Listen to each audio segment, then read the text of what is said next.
Greetings, horror aficionados! FiOth here, and finally I was able to watch Romulus. The reason I didn't watch it earlier is because it never reached my country up until today, which was practically the premiere here. It has to do with a couple of variables here in Greece, but nonetheless, I watched it and I'm here to talk about it. I know this channel has a very strong community of Alien and Aliens fans, so I know also for a fact that people have been waiting for this vid and it was a long time coming. Now I'm just gonna record it as is. It is almost 3 in the morning here. I will not edit it too heavily. It's gonna be a talk between friends, let's say. It's gonna be kinda raw. I will relay my thoughts and then I would very much like to discuss with you your thoughts on the matter, because I know many people can form a lot of different opinions, and as long as these opinions come from a healthy place, I'm all up for it. Always open to discussion. So, let's get the basics out of the way. In the words of my very dear friend Steven, are we happy? Yes, we are. We are happy. I was very, very happy with how this thing concluded. I had a lot of faith in Fede Alvarez because I also like his Evil Dead movie from the past. His other projects didn't really get as much clout, but he's still a young director, and the task entrusted on him was pretty humongous. Alien and Aliens by extension has a huge following, most of which has been kind of disappointed in the past few years. I'm not a hater on Prometheus or Covenant. I love both of these movies. I know they're kind of stupid in certain aspects, but cinema ultimately is a see and listen to kind of media first and foremost, and those were some damn impressive looking and sounding movies, and they followed the themes of the franchise without sticking too close to the source material sometimes. Granted, he wanted to expand the franchise and it seems to have backfired. Him meaning Ridley Scott. Under a new hand now, with Scott taking up some of the responsibilities of the producer and his studio backing the whole thing, kinda makes his presence felt, but we're gonna get to that in a minute. For the time being, I will start by addressing positives because I'm a positive person and I'm feeling quite well tonight, and then we're gonna move on to some stuff that I ultimately didn't like. I hope this isn't too red for you. I wanted a thematic background instead of just looking at my bookcase. And in case you're a person who thinks that this vid is worth the effort, please don't forget to like the vid, leave a comment, and of course, if that comment includes your opinion on the film, I will be more than happy to reply to you and move the discussion forward. So, what's good about this film? First and foremost, there was a huge focus on practical effects.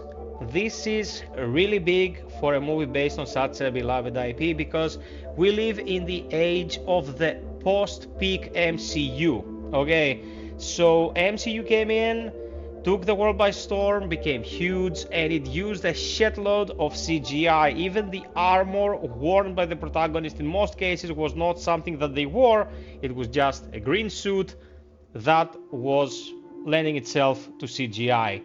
Here we're dealing with a lot of practical effects. Not everything is practical. Of course, we have some scenes that show us the space rings or the spaceships and all those, some of which can be actual, maquettes, but we're also getting space footage that is 100% computer generated graphics. But the practicals that are in the movie, the Xenomorphs for example, are very convincing, very well put together, and overall create a more dense atmosphere. When you're dealing with something that is in front of you, it's much easier to act upon it than if you're just looking at a green screen.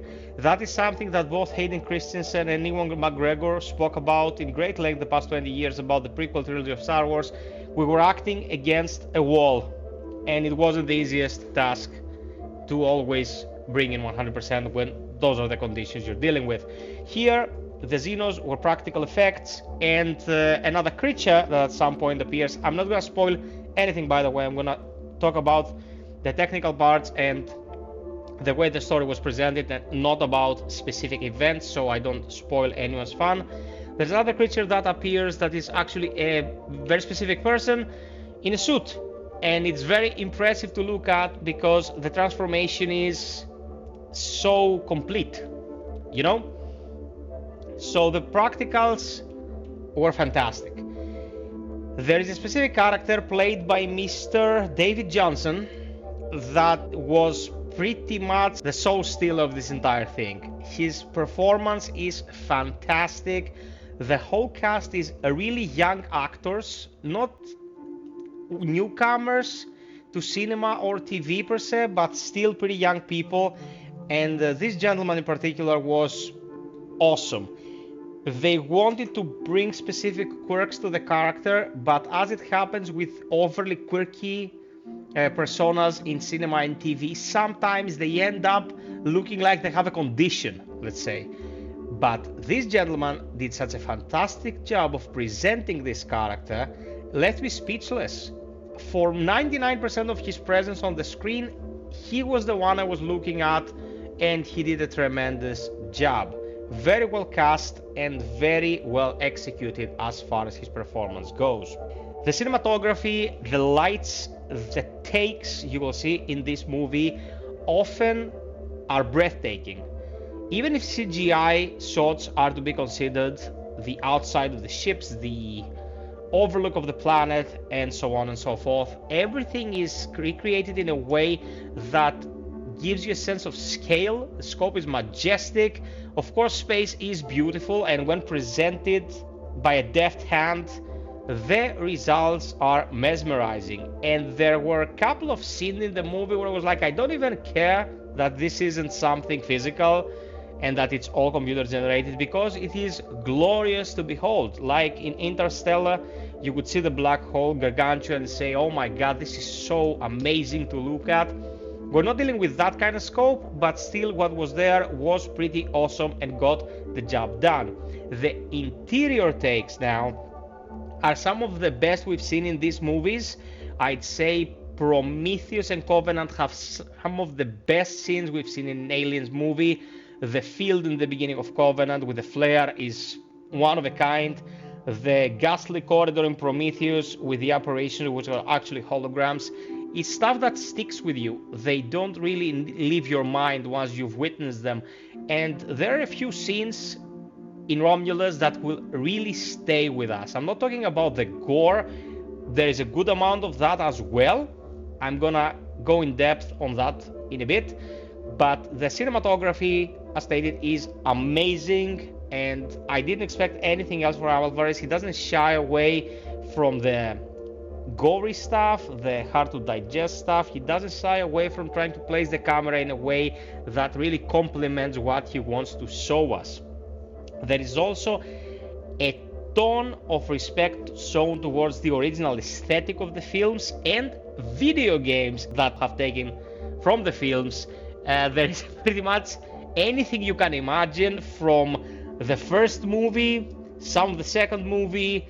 There is stuff from Alien Isolation in here. There are a lot of recognizable locales, although they're not the same places, but since everything's constructed by Weyland-Yutani in this universe, you can understand where everything comes from.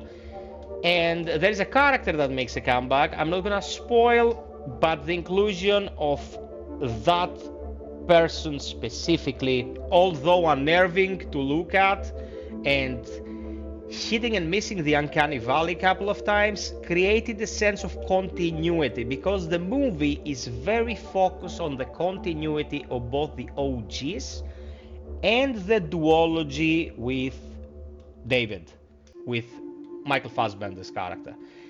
They didn't throw anything out, and I am hugely grateful for that, because you can say, you know what, people didn't like the pathogen, let's throw it out the window. That's not how you preserve and expand upon art. You can't create a movie or a video game by committee, taking opinions from left and right and that's create hodgepodge and say that's what the people want, let's give it to them. The artist should create according to the creative vision behind what they're trying to make. The fact that they give it to us is a secondary step in sharing the vision. So he went in, Fede Alvarez, with a specific vision of what he wanted to expand upon. He didn't want to exclude anything from the previous creations, and he nailed it. That was great on all aspects.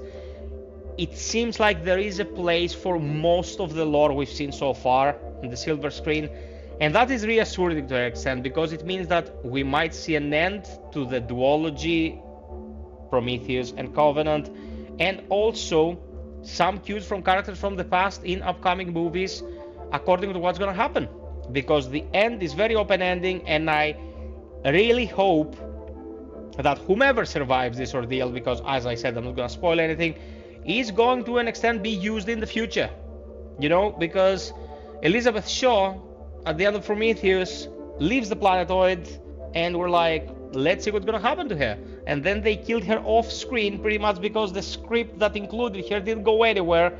And why Lindelof, man? I don't understand, Scott. Why did you have to bring Lindelof into that?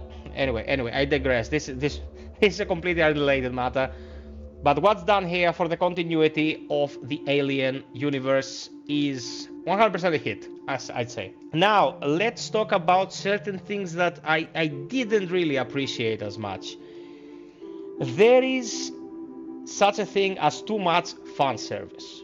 Okay, and by fan service I mean I was listening to a line taken from a previous movie or piece of media every 10 minutes. References to cornbread, lines that characters say to other characters. It was interesting at first when you hear the very first one of these lines, you're like, okay, that's neat, that's nice. The second time it's like, second time's a charm, and then by the 10th you're like, come on man, this is low-hanging fruit by any metric. And this also was an issue with Aliens, the Dark Descent, the video game, the strategy game.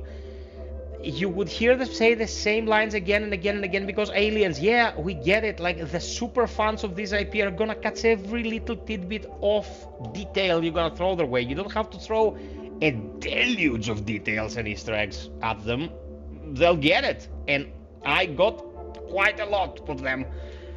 Not the best stuff in the movie, to be honest, but it's fine, it's not destructive either, so it didn't take much out of the experience, let's put it like that. One of the debates that every person who loves Aliens always comes upon and across and discusses is, where are we standing on the stupidity scale in XYZ movie? Because, the haters of Prometheus are like, they go into this cave, they take off their helmets.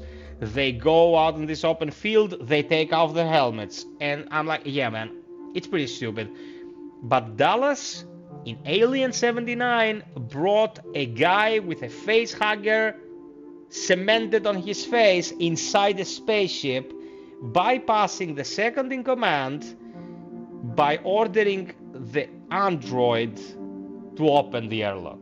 It's sheer stupidity and leads to destructive results. So in Alien and Aliens, there is always at least one person who does something horrendously stupid, and then there are those who are in the spectrum of okayish, and Ripley usually is the one that is the voice of reason and ultimately the one that survives. Here the protagonist is pretty competent. She will make the right decision most of the time. She will have some intelligent suggestions about the predicament, and there are a couple of points in the movie where she will be like, don't do this, this is stupid. And maybe one of the other characters will proceed to do the stupid thing, and then the shit hits the fan. It was kinda obvious that they focused a couple of characters to be the competent ones, and the rest were kind of dumbasses and messed everything up for themselves and for the competent characters. Not the worst, not the most aggressive example we've seen of this happening, but still the curse of Aliens holds sway. People do stupid shit and get killed. There were some rumors that Alien Romulus would be like a slasher movie. It's nothing like that. There are some gruesome deaths, there's violence, but it's not a slasher movie in any way, shape, or form. It is a movie that ultimately draws from the roots of Alien, expands upon Aliens a bit. There are a couple of very impressive situations where firearms were involved, and ultimately tries to do its own thing. And the way some of the characters behave give you the impression that they are acting or were written for a slasher movie. So the combo is kind of strange. Not destructive for the overall feel of the movie again, but it kind of makes you scratch your head thinking like, this could have been a little bit more focused or contained, go either one direction or the other. But it is ultimately totally fine. It will really work for some people. Didn't really work for me 100% of the time, but it was fine. The protagonist, Kaylee Spaney. She's 26 years old. Easy on the eyes, very likable person, but she looks infinitely younger. Once you know she's 26, you're like, yeah, she's a young woman, she's a young actress, it's not her first role. When you put it in a movie like this and give her a piece of military equipment, it's kind of off-putting. And her performance was amazing. I loved her. But it took me 15 to 20 minutes to get past the fact that she looked so young, you know? Well, she's in a perfectly fine age to be casted in any kind of movie. I don't know. Maybe if the tone was a bit darker, or the photography was a bit darker, or the way they presented her was a bit more roughened up, or something like that, she would fit a little bit better aesthetically, because you see this monstrosity drooling in front of her, and she has this really cute face, and you're like, are you a little bit young to be attempting this and getting screwed in the process? It has nothing to do with her performance. I love her performance. I think she has a very bright future ahead of her. And the fact that Romulus got the reviews it did and made the bank it did is a very good indication about what some of these characters can expect from their upcoming months and weeks, and what kind of work they will be able to get. Because let's face it, there are actors out there who are actually good.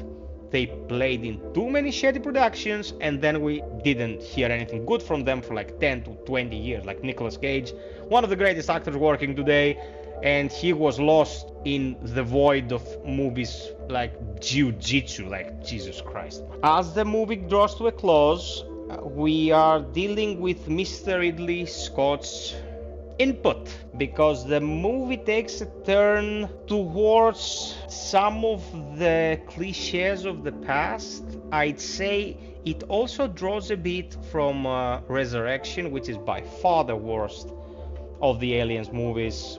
Not AVP withstanding and all that, you know, the core mythology. You can smell his deodorant by the final act. I know he had some input there. You can't take it out of my mind that he did.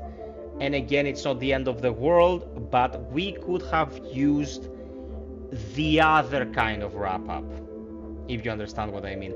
We could have used a closing segment that would have come 100% by Alvarez's hand, without any external meddling. And I am not saying that Ridley Scott went to Fede Alvarez and said, do this. But if I was in the director's shoes and the giant Ridley Scott came beside me and attempted some input, I would probably feel humbled and consider things. I don't say I would copy and paste his ideas, but I would consider some of the things that he'd have to say. So we could have gone for a little bit more originality at the closing of the movie. That's how I'm gonna put it. It is still not bad, the things they do, but it is not the most original thing they would have gone after. And I gotta say this because in the remake or reimagining of The Evil Dead by the same director, the ending and the way he handled the whole thing was like, all bets are off, I'm gonna knock off your socks now, you're not ready for what's gonna happen here in the end. And he nailed that. And if he had gone like super hardcore by the end of this movie, maybe it would have been a little bit more interesting, because as I was stating earlier, there is gore in this movie, but we're not talking the neomorph getting birthed at the start of Covenant that was totally freakish, or the newborn getting sucked out of the hole in the bulkhead in Resurrection. Nothing as profound like you will be. Although there were moments I was at the edge of my seat and I would see disaster coming and be like, you're gonna get booked. And they did. It manages to invoke that effect, that feeling of what the hell, but not to the extent that they would have gone for. And if they didn't want to make a gore fest, it's totally fine that they didn't. I have all the respect for that. Do I think that certain things could have been approached under a totally different light, like the nature of the characters? I don't care about such speculation, guys. I care about what the creator wants to make, and I only care about the quality of the final work presented to me. If you came here to discuss some idiot's take on how young the actors are, or why they didn't cast him or her, or why we didn't have that or this is not the video. I am here solely to discuss the quality of the final work. And as far as that goes, there is no universe where Romulus would score less than an 8 out of 10. In a good day, I'd give it even higher than that, an even higher grade, but it's still early and I want it to just sit in my mind for a bit, rewatch it, and then if I detect any other flaws, we'll be around and I will be able to relate to you either via our Discord or during a stream or something like that. But for the time being, if you want my opinion about Romulus, I was very happy with the end result, very happy that I trusted the director. I've been singing his praises for a long time, saying he's gonna do Alien justice, and in my humble opinion he did.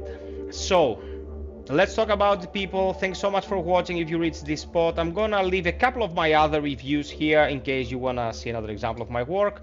If you enjoy what you see, subscribe, like, hit the notification bell, and until next time, be well, stay frosty, and always strive for perfection.